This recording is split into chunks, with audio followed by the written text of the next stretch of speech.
Welcome to another edition of Talking Models. Today we're going to look at this beautiful piece from the movie The House of Wax, starring Vincent Price. This is a beautiful 1/3 scale bust, sculpted by the God-gifted hands of Brian Hamilton. I am also excited that I have taken over production and producing this kit in my company's name, Shadow Creations. I'm going to talk a little bit about this kit today and what I did to paint it. This kit, as you can see, is just so large in size. I don't know if you can see, it's a 1/3 scale, about 12 inches high. I'm going to kind of spin it around so you can kind of get a little look at it. So much going on in this small piece. You've got the brick wall, you've got all the wax running down. You've got a cobblestone floor on the base, like in the streets of London, if you remember when he was creeping around. You've got the mask here that he wore to cover up his scarred face to carry on business as usual as the owner of the Wax Museum. So what we did with this one is my traditional painting, if you watch my other videos, is a base coat of black. That's where I always start, and it's hand painting on with a flat brush. Usually use the Delta Cream Coat line from Michael's, Joann's, Hobby Lobby, any type of those. It doesn't have to be the Delta Cream Coat. It could be any of the brands. They're pretty big containers, so they'll last you for a while. Now the face I did not do with the base coat of black. I left it with the Automotive Primer Gray.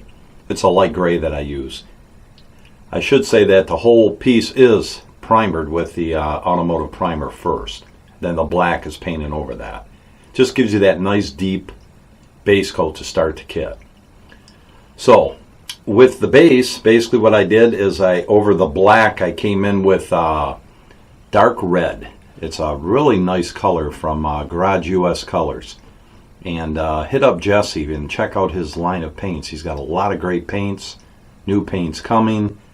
It's just a great company with lots of color choices. So I used the dark red, and I just came in and started hitting all the bricks on the ground, on the wall, as you can see as you go around. And then I came back in with some orange from Garage US Colors. And I kind of just misted that over some of the bricks just to give like a different paint hue, just a minor separation from the red. And after I did that, I came in with some transparent black, and I kind of toned everything down with that on the bricks in the front, all the way around, and I hit heavier in the cracks of all the bricks on the street and also on each brick on the wall, if you will. Little plug to Pink Floyd there.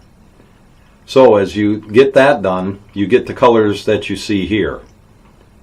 Now I came in with some transparent raw umber, and I kind of just went back and forth with that on the bricks, just to give it like a dirtiness, if you will, better way to describe it.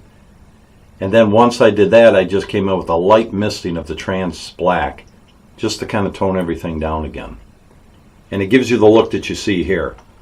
Now as far as around the bottom of the base, I basically used the other trick that I've talked about in earlier videos. I used the metallic black, which also comes in the two big containers, again at all your local hobby shops. And I just went all the way around that with hand brushed it all the way around the base. And again, don't let the metallic name of it freak you out, because once you use your dull coat or whatever dulling spray that you choose to use, it brings it down and takes the metallic right out of it. yet it gives you a different look from the blacks. And it just gives it, a little bit more to stand out, especially when you're dealing with something like this with all blacks. Now for the wax itself, over the black, I came in and I did a few different things with this. I started out with transparent Mars red, and I went over all the wax to kind of just give the black down a little bit and give it a little bit of a hue color. After I did that, I came in with transparent red violet, and I hit over all the wax again, mainly in the folds and in the different areas of the wax. Then I came back in with a straight up pink, it was, out of the Delta Cream Coat line. Little ones again, just dumped it out, mixed it up, and started dry brushing all the wax. As you can see, all the tips of the wax on the bottom, and it gave it that nice pink purplish look that I was trying to accomplish. As I spin it around, you can kind of see. And again, you go a little bit heavier in the highlighted areas. Let me get the mask off here a minute, and that way you can see it a little better. You just kind of go back and forth with it, and higher points, you hit the highlights more with the dry brushing. Then after I did that, once that was all done, I did come in with my transparent black, just kind of misted it to kind of bring it all down, and hit a little areas in the folds of the wax just for some depth. And for the nameplate itself, I tried to decide on different colors to use, and actually enlisted my Anne Marie again to help me with the background. Originally I had it not as light blue as you see here, and went with the letters and trying to get the name of Vincent Price up here to blend. She suggested lightening that up even further to make the red pop and the letters pop, and that's what ended up happening here.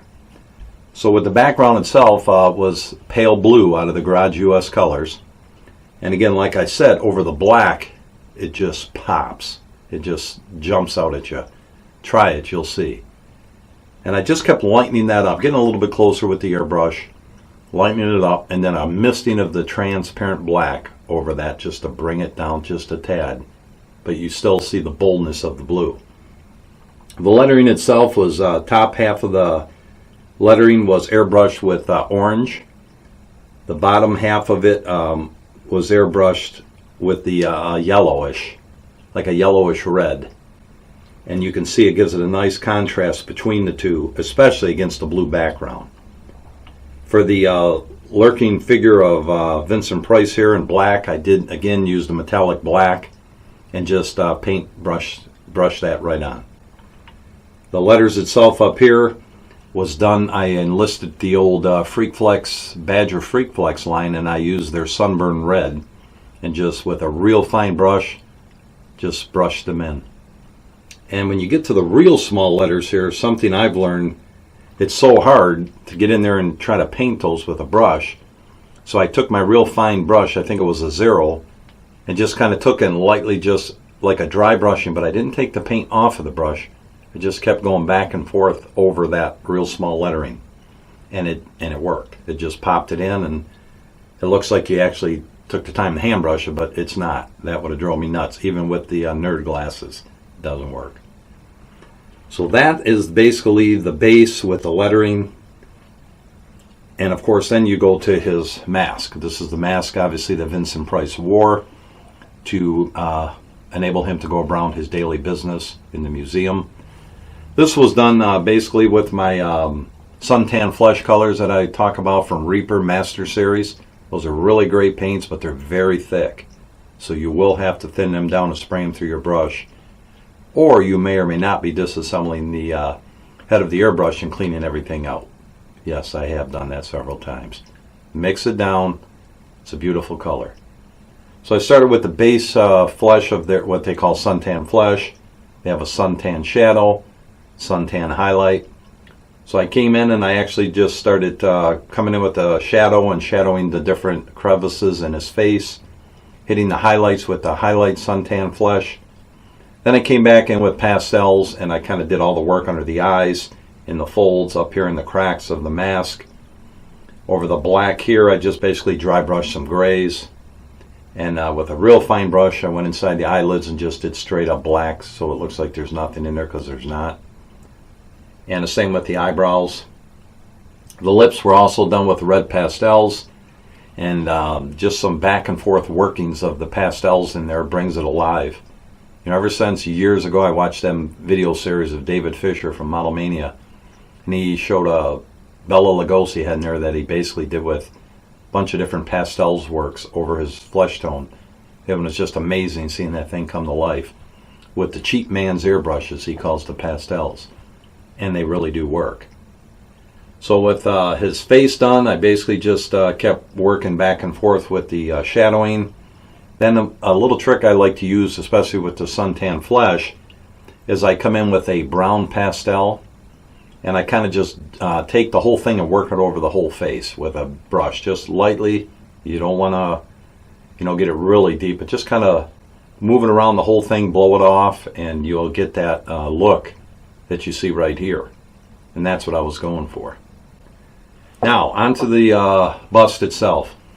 Again, the hat, the cloak, everything here was done in black as a base coat. The jacket itself, pretty simple. I used Freak Flex Badger Near Black, airbrushed that in. It's a very nice color, especially over black. It gives you like that grayish black look.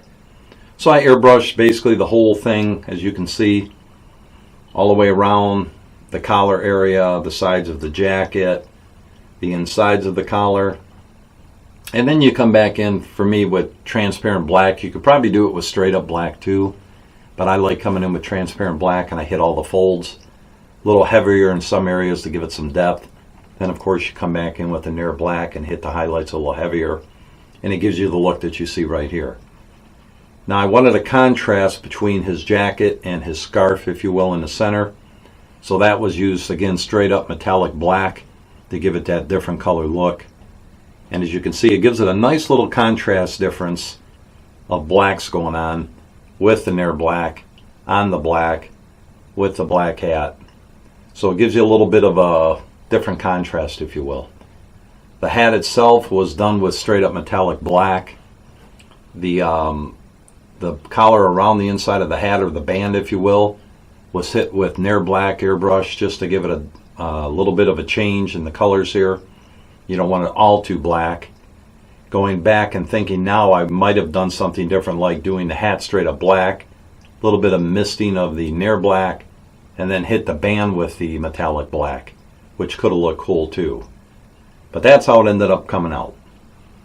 And that is his basically the bust area. Now for the head, really gave me fits on this one, trying to decide what I'm going to do. If you see the movie, you see a lot, he has that burn side, pinkish look to the side of his face, you know, from the scars that have healed over. And I was trying to replicate that in some ways, but yet try to do my own thing, if that makes sense. And you know what I mean when you're painting. So again, I started out with him with some pale flesh. Then I came over the pale flesh with some raw umber, transparent, kind of trying to darken the skin a little bit. Going back and forth, I brought in some Garage US flesh color. Didn't like the way that it was going, so what I ended up doing is taking their, they have a color called Bright Flesh, which is really kind of cool. And I came in and hit this whole side of the face with that color to give it that little pinkish red hint that I was looking for. So if you can see, I hope it's picking it up, you have some like pinkish side, and then you have his flesh side.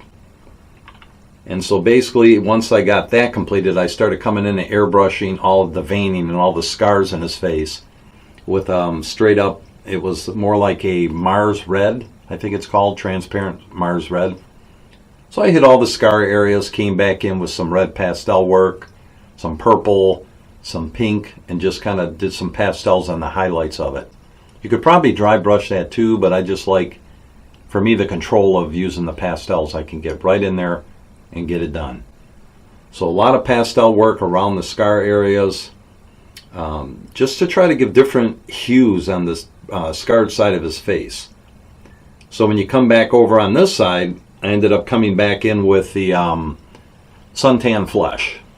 I wasn't going to use it on this, but I decided, you know what, it's gonna do what I'm trying to get out of my mind into my piece here that I was working on. So I came in and I kind of got real close and hit it a little heavier, which gives it a brighter look, if you will. So basically that's what I did on this whole side of the face, on his nose area, because he does have that separation from scarred to somewhat human as you go to the other side of his face. So a lot of pastel work on this side also, as you can see, with pinks, reds, and the scar areas here on his lips. Actually did some straight up Mars red airbrushed on his lips, which gives it a nice look too. You know, it gives it that kind of reddish burnt, but you know, it's not like a straight up red like you see on my lips, or if you look in the mirror. So back and forth I went.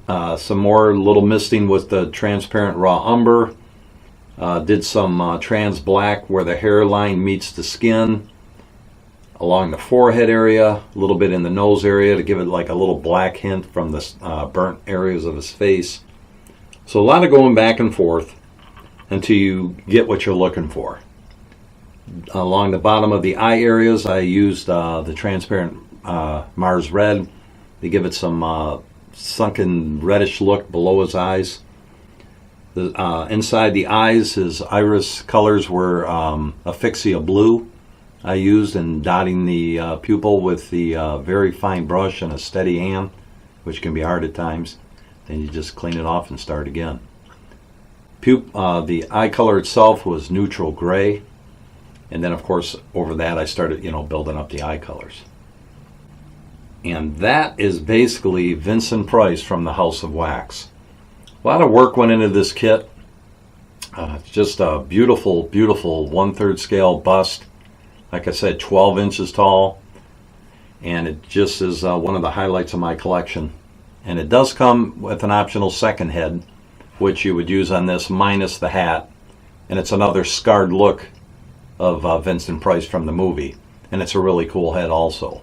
I may do another one up down the road and add that head, or maybe I'll just paint that head one day and just pop this one off and pop that one in and kind of rotate it back and forth. Or if you want, you can also hit me up with this video here, and you can buy this kit with both heads and do it yourself. It's a beautiful kit. Brian did an amazing job. It'll be one of the highlights of your collection. If you're a fan of Vincent Price, if you're a fan of the House of Wax, and that image of him creeping around the London streets looking like this and terrorizing the town and creating masterpieces in his gallery out of people that have died, and actually just embalming them with wax. Because of his burnt hands, he couldn't do it anymore, so he took a shortcut. He just waxed them over and put them on display. So again, Vincent Price, House of Wax, a beautiful 1/3 scale bust. And I hope you got something out of the painting of this, and something that you could use if you decide to get this piece or something similar to it. And just a side note, I did forget on his hair, basically it was just gray dry brushed over the black, and it gives you that kind of nice little separation, same as his beard on the mask. Use the same process. So again, I thank you for stopping in today on Talking Models with Troy Naird. I hope you subscribe to this channel and like this channel and share it with your other modeling buddies, so they can just stop in and hear somebody ramble on and talk about models and different ways that I've painted my kits in my collection. Maybe pick up a couple pointers. If you have any questions, please hit me up.